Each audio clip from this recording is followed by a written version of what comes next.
একটি ৯ সদস্য সাংসদদের প্রতিনিধি দল ভারতবর্ষ থেকে পৌঁছে গেছে জাপানে।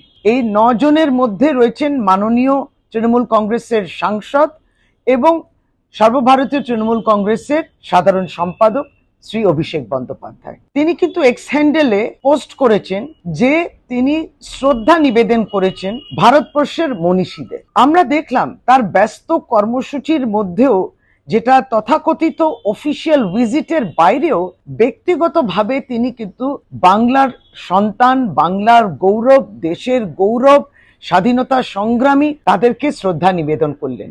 তিনি কোথায় গেলেন?